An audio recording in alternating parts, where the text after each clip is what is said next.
Chào mừng các bạn đã đến với chủ đề những điểm mới của luật đấu thầu sửa đổi năm 2023 trên kênh Kỹ sư Tuấn Hoàng. Những anh chị em nào chưa đăng ký kênh thì chúng ta hãy nhấn vào cái nút đăng ký để theo dõi những cái video mới nhất, cũng như được sự tư vấn về đấu thầu qua mạng và được cung cấp chữ ký số giá rẻ cho doanh nghiệp hoặc là chữ ký số cá nhân. Rồi, không nói vòng vo lâu dài nữa thì bây giờ mình sẽ đi vào cái chủ đề chính. Đó là một là cái điểm mới đầu tiên,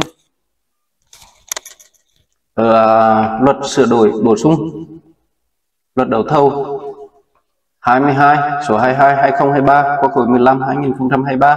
Thì cái luật này thì các anh chị đã biết rằng là nó được áp dụng từ ngày 1 tháng 1 năm 2024 rồi nhé. Và chúng ta ghi chép lại cho em.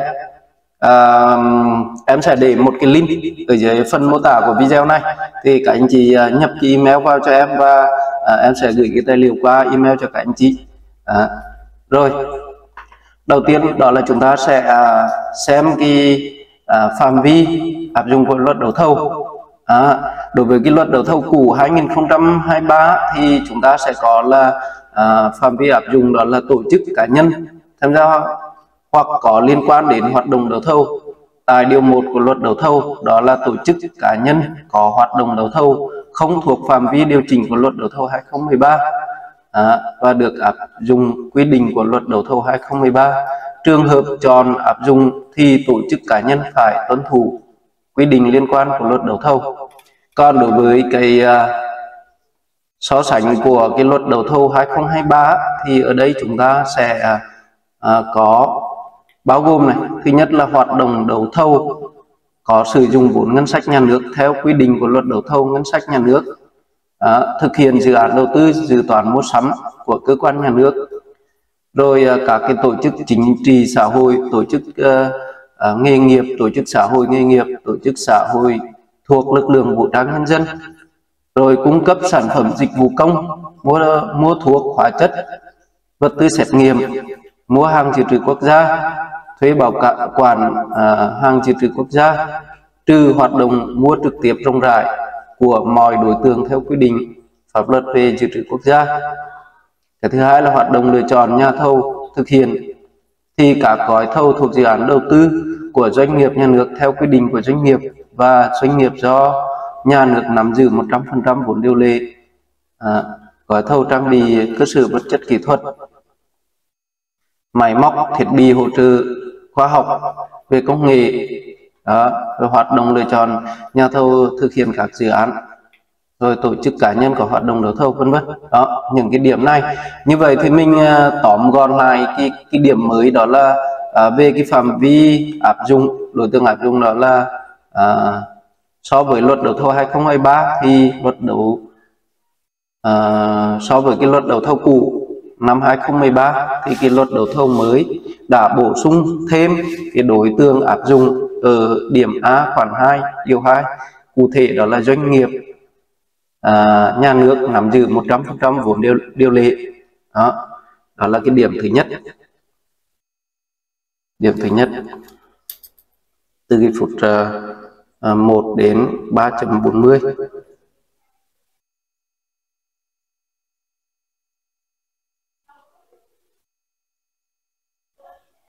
Rồi. Nội dung thứ hai đó là tiêu chí xác định tư cách hợp lệ của nhà thầu. Tư cách hợp lệ của nhà thầu thì bây giờ mình sẽ có cái điểm mới.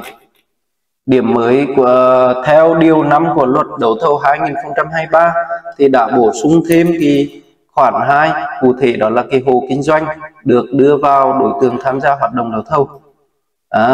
Trước đây thì các anh chị thấy đó là cái hộ kinh doanh không được đăng ký tham gia đấu thầu, không được tạo cái tài khoản để mà đấu thầu, nhưng mà bây giờ đã được bổ sung rồi. Đó, cho nên là các anh chị mà hộ đăng ký kinh doanh thì cứ scan cái căn cước công dân của chủ hộ và cái giấy đăng ký kinh doanh thì em sẽ tư vấn lập cái tài khoản đấu thầu và hỗ trợ về các cái nghiệp vụ cho mình.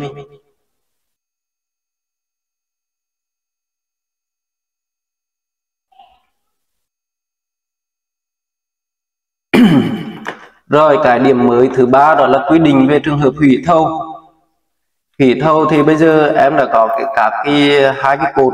Cái cột thứ nhất đó là cái cột của luật 2023 và cái cột thứ hai đó là luật đấu thầu 2023. Chúng ta để tiền so sánh những cái điểm khác nhau hoặc là những cái điểm bổ sung thì được liệt kê vào cái cột bên phải của 2023 này. Thì ở đây chúng ta thấy là quy định mới về trường hợp hủy thầu ấy, thì được quy định tại luật đấu thầu 2023, phân chia rõ ràng cho đối tượng nhà thầu được lựa chọn và lựa chọn nhà đầu tư. Đó. Thì ở đây các anh chị tham khảo tại điều 16 của luật đấu thầu 2023. Đó.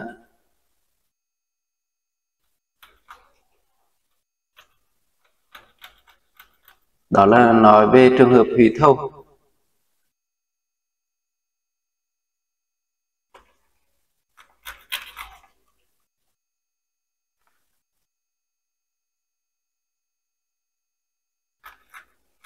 Điểm thứ tư đó là quy định chi tiết về ưu đãi trong cái mua thuốc. Ưu đãi trong mua thuốc thì tại cái điều 56 của luật đấu thầu 2023 đã đưa ra cái nội dung đổi mới cụ thể đối với cái loại thuốc có xuất xứ Việt Nam và ưu tiên nhà thầu Việt Nam trong các gói thầu mua sắm thuốc. Đấy, tức là ưu tiên các cái đơn vị Việt Nam và các cái gói thuốc xuất xứ tại Việt Nam. Đấy, thì chúng ta có bổ sung cái phần này, phần ưu tiên này ở trong mua sắm thuốc.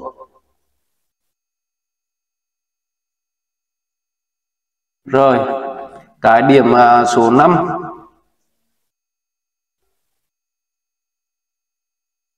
Cái điểm số 5 đó là sửa đổi cái mức đảm bảo dự thầu đối với lựa chọn nhà thầu. Như các anh chị biết đó là theo cái thông tư 08 thì chúng ta có cái bảo lãnh dự thầu trên 10 triệu đồng chúng ta phải làm cái bảo lãnh dự thầu của ngân hàng, còn dưới 10 triệu đồng thì chúng ta chỉ cần là làm cái cam kết làm cái cam kết ở trong cái đơn dự thầu là được.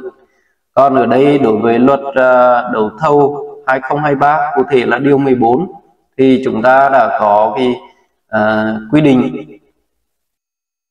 khoản 4 điều 14 luật đấu thầu 2023 thì có sự thay đổi đối với cái gói thầu mà xây lắp hỗn hợp có giá gói thầu dưới 20 tỷ đồng thì và những cái gói thầu mua sắm hàng hóa dịch vụ phi tư vấn có giá gói thầu dưới 10 tỷ đồng và một số gói thầu khác. Đấy. Thì ở đây cụ thể là chúng ta sẽ đọc này.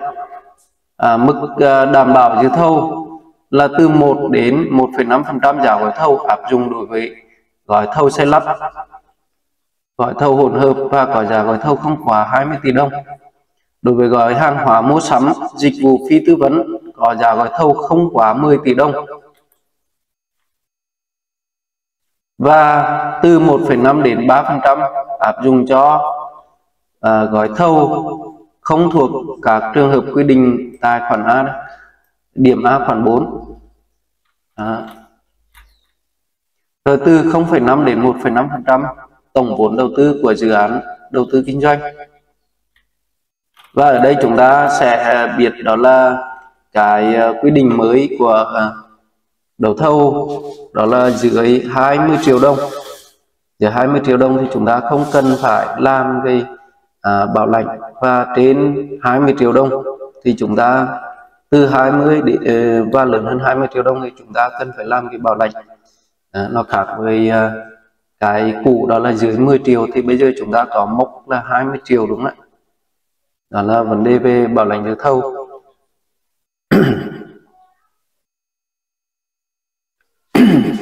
Rồi vấn đề thứ 6 đó là chúng ta có cái thời hạn hoàn trả đảm bảo dự thầu được rút ngắn còn lại 14 ngày. Theo cái khoản 8 điều 14 của luật đấu thầu 2023 thì rút ngắn chỉ còn lại 14 ngày kể từ ngày có kết quả lựa chọn nhà thầu thì nhà đầu tư được phê duyệt. Bên mời thầu có trách nhiệm hoàn trả hoặc giải tỏa bảo đảm dự thầu cho nhà thầu nhà đầu tư không được lựa chọn theo thời hạn quy định trong hồ sơ mời thầu nhưng không quá 14 ngày kể từ ngày có kết quả lựa chọn nhà thầu, nhà đầu tư được phê duyệt. Đối với nhà thầu, nhà đầu tư được lựa chọn đảm bảo dự thầu được hoàn trả hoặc giải tỏa khi hợp đồng có hiệu lực. Đó. Đó là vấn đề hoàn trả khi bảo lãnh dự thầu. Rồi cái vấn đề thứ 7, cái điểm thứ 7 đó là bổ sung thêm trường hợp không được hoàn trả đảm bảo dự thầu. Trường hợp này thì sẽ có bổ sung thêm, và cái chi tiết thì mình cũng không đọc lại ở đây nữa, mình sẽ gửi tài liệu cho các anh chị đọc và tham khảo. Và chúng ta tóm lược lại đó là tại cái khoản 9 điều 14 của luật đấu thầu 2023 thì đã được bổ sung thêm các trường hợp không được hoàn trả đảm bảo dự thầu đối với nhà thầu không tiến hành hoặc là từ chối thương thảo hợp đồng trong thời hạn 5 ngày làm việc, và đấu thầu trong nước đối với đấu thầu trong nước và 10 ngày đối với đấu thầu quốc tế kể từ ngày nhận được thông báo mời thương thảo hợp đồng, hoặc đã thương thảo hợp đồng nhưng từ chối hoàn thiện ký kết biên bản thương thảo hợp đồng, trừ trường hợp bất khả kháng. Trúng thầu rồi, mời thương thảo rồi, nhưng mà vì một lý do gì đó mà anh chị không tiến hành thương thảo, không đi đến ký kết cái biên bản thương thảo hợp đồng, thì coi như cái vấn đề là các anh chị bị giữ lại cái đảm bảo dự thầu này.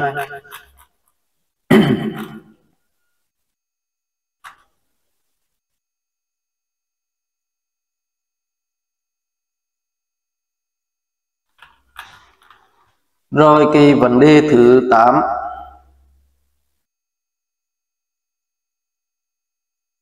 vấn đề thứ 8 đó là chúng ta bổ sung cái hành vi cấm thầu.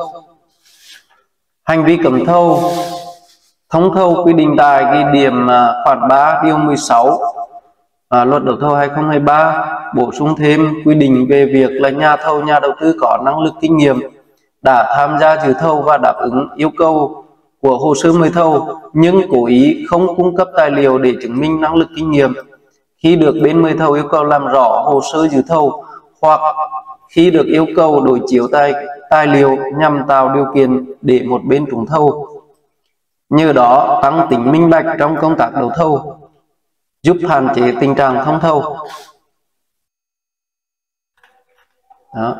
Ở đây là có những cái quy định mới để tránh cái tình trạng là thông thầu và nhằm hướng tới cái tính minh bạch.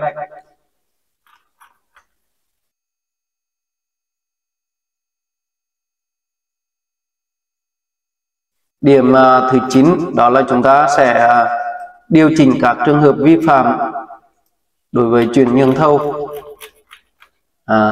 Thì ở đây các anh chị sẽ tham khảo cái khoản 8 điều 16 của luật đấu thầu 2023 quy định về chuyển nhượng thầu đã có sự thay đổi.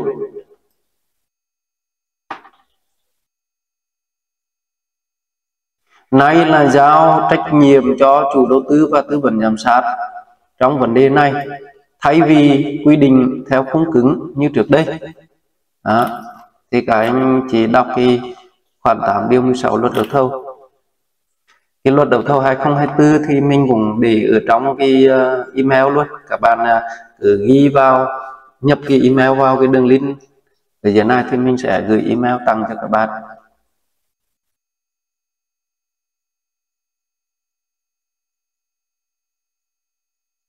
Điểm thứ 10 đó là bổ sung trường hợp chỉ định thầu. Chỉ định thầu thì bây giờ sẽ có bổ sung điều 23 luật đấu thầu 2023 đã luật hóa một số trường hợp lựa chọn nhà thầu trong trường hợp đặc biệt đã được quy định tại quyết định 17/2019, quyết định của Thủ tướng Chính phủ. Gói thầu vận chuyển hàng dự trữ quốc gia để cứu trợ, viện trợ trong trường hợp phải giao hàng ngay, gói thầu thuê kho lưu giữ hàng tạm, gói thầu thuê vận chuyển bốc xếp hàng tạm giữ tại các cảng biển, địa điểm kiểm tra hàng hóa tập trung trong các trường hợp chỉ có duy nhất một đơn vị cung cấp dịch vụ trong cảng, gói thầu nhập khẩu vũ khí thể thao phục vụ cho các câu lạc bộ trường, trung tâm đào tạo, huấn luyện thể thao, tập luyện, thi đấu hàng năm. Đó, thì ở đây là có cái điểm mới cho trường hợp chỉ định thầu. Chỉ định thầu là đối với những cái trường hợp mà cấp bách, nhằm bảo vệ cái chủ quyền an ninh quốc gia, liên quan tới cái an ninh, liên quan tới quân sự, liên quan tới bí mật, đúng không? Đó. Rồi liên quan tới cái trường hợp khẩn cấp, gói thầu cung cấp dịch vụ tư vấn này, phí tư vấn này, thuốc, hóa chất, vật tư xét nghiệm, thiết bị y tế, linh kiện, phụ kiện, phương tiện. Đó. Đó, các anh chị cứ đọc ở trong cái phần này mình đã liệt kê ở trong cái file này rồi.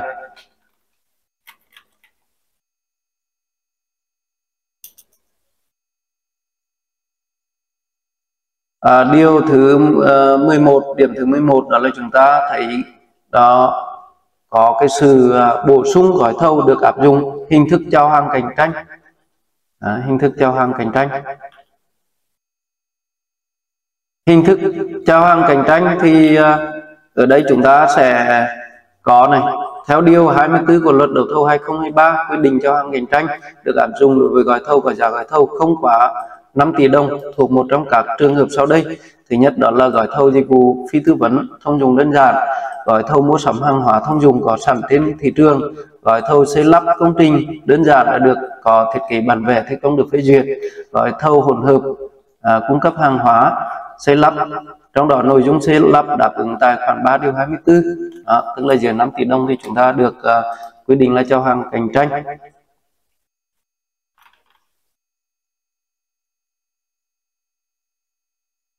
Đó là điểm thứ 11 nhé. Rồi điểm thứ 12 đó là đảm bảo cạnh tranh trong đấu thầu. Đảm bảo cạnh tranh trong đấu thầu thì điều 6 của luật đấu thầu 2023 đã bổ sung thêm quy định về việc nhà thầu nộp hồ sơ quan tâm, hồ sơ dự sơ tuyển phải độc lập và về pháp lý, về độc lập tài chính, quản lý dự án, giám sát nhà thầu, tư vấn lập, thẩm tra, thẩm định hồ sơ thiết kế, dự toán, nhà thầu tư vấn lập, thẩm định nhiệm vụ khảo sát thiết kế, nhà thầu tham dự thầu phải độc lập với pháp lý và độc lập về tài chính với các nhà thầu tư vấn quản lý dự án. Đó, tức là ở đây là nhà thầu tư vấn thiết kế quản lý dự án là phải độc lập nhau này. Thay vì trước đây là chúng ta khi mà anh quản lý, khi mà anh thiết kế thì được quản lý dự án, được tư vấn giám sát, nhưng mà bây giờ chúng ta sẽ có một cái điểm mới, đó là phải là nhà thầu độc lập. Và các anh chị tham khảo tài khoản 4 điều 2 của Nghị định 64/2014.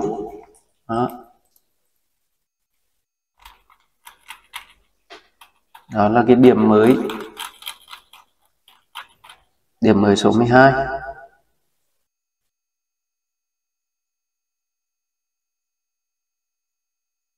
Rồi điểm mới tiếp theo đó là chúng ta có điểm 13, bổ sung các thông tin yêu cầu cập nhật trên hệ thống ERP. Bổ sung thêm các cái thông tin. Điều 7 của luật đấu thầu 2023 đã bổ sung quy định cập nhật thông tin về lựa chọn nhà đầu tư. Đồng thời bổ sung thêm các thông tin phải đăng tải khi lựa chọn nhà thầu như thông tin dự án, rồi hồ sơ mời quan tâm, hồ sơ mời sơ tuyển, hồ sơ mời thầu, các nội dung sửa đổi, làm rõ hồ sơ nếu có, thông tin chủ yếu về hợp đồng, kết quả thực hiện hợp đồng của nhà thầu. Đó, chúng ta sẽ bổ sung những cái thông tin về dự án đó, thì đó là cái điểm thứ 13.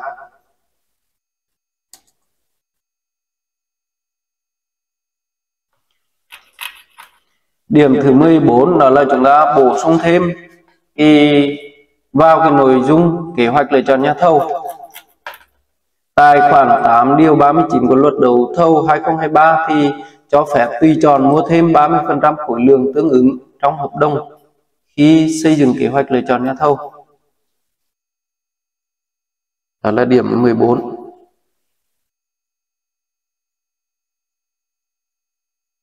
Điểm thứ 15 đó là về lựa chọn nhà thầu cung cấp thuốc, hóa chất, vật tư, xét nghiệm, thiết bị y tế.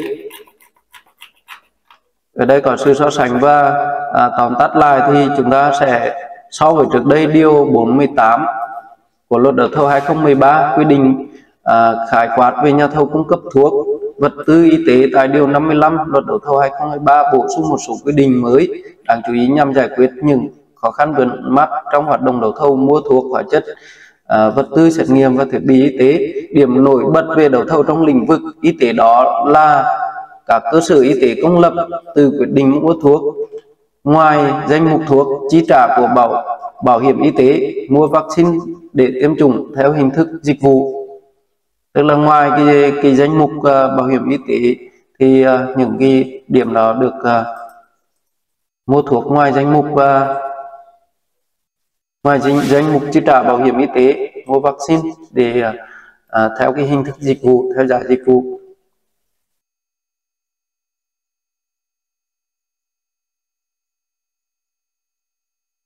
Điểm thứ 16 đó là quy định về việc thanh tra, kiểm tra, giám sát hoạt động đấu thầu. Tại điều 16 luật đấu thầu 2023 bổ sung một số quy định mới về việc kiểm tra hoạt động đấu thầu, giám sát hoạt động đấu thầu nhằm đảm bảo công tác đấu thầu được minh bạch, công bằng. Thanh tra hoạt động đấu thầu này, kiểm tra hoạt động đấu thầu này, định kỳ như thế nào này. Rồi phía này thì có giám sát hoạt động đấu thầu này. Cái phần này có bổ sung khá dài, các anh chị cứ đọc trong cái file này. Rồi cái điểm 17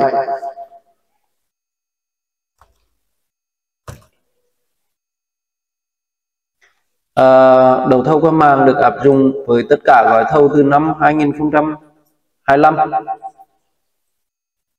tức là đến cái lộ trình đến năm 2025 thì trước đây có nhiều video và nhiều thông tư nghị định hướng dẫn có nói đó là cái vấn đề 2025 là chúng ta phải đấu thầu 100%, cái lộ trình là đấu thầu 100%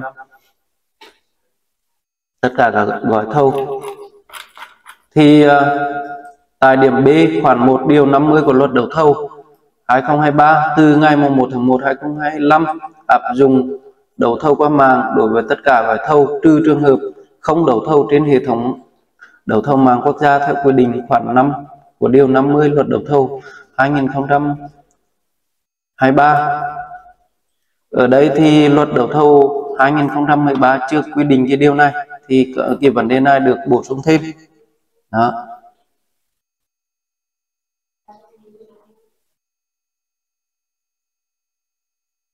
Tiếp theo đó là cái điểm 18 về cái chi phí lập hồ sơ mời thầu, thẩm định hồ sơ mời thầu. Thì ở đây các anh chị thấy là nó sẽ có tăng thêm một chút cái kinh phí, tăng thêm một chút kinh phí cụ thể đó là cái chẳng hạn như lập cái hồ sơ mời thầu ở cái luật cũ thì chúng ta có là 0,1% cái giá gói thầu và thẩm định là 0,05% giá gói thầu. Nhưng mà ở cái luật đấu thầu mới thì chúng ta sẽ có nhích lên một tí, đó là 0,2% giá gói thầu đối với cái chi phí lập hồ sơ mời thầu và 0,1% đối với chi phí thẩm định. Và đó nó sẽ có cái lợi thế hơn cho các anh chị là đơn vị tư vấn.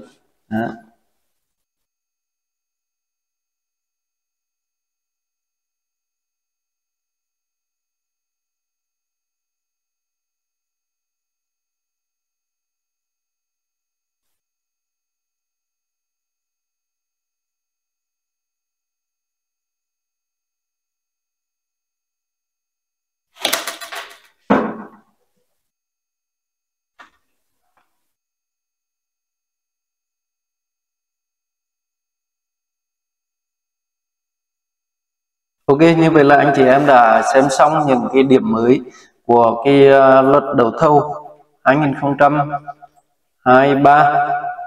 Đó. Và chúng ta thấy cái video hay thì hãy bấm vào cái nút đăng ký kênh để theo dõi những cái video mới. Hy vọng rằng video này thì có phần nào đó các anh chị em sẽ cảm thấy hay thì hoặc là có những cái điểm nào cần góp ý thì chúng ta sẽ góp ý cho Tuấn để Tuấn cải thiện hơn được tốt hơn trong cái công tác đấu thầu. Và cái số hotline của Tuấn đó là 0913 585 716. Anh chị em hãy ủng hộ Tuấn bằng cái nút like, chia sẻ cho mọi người. Xin chào và hẹn gặp lại.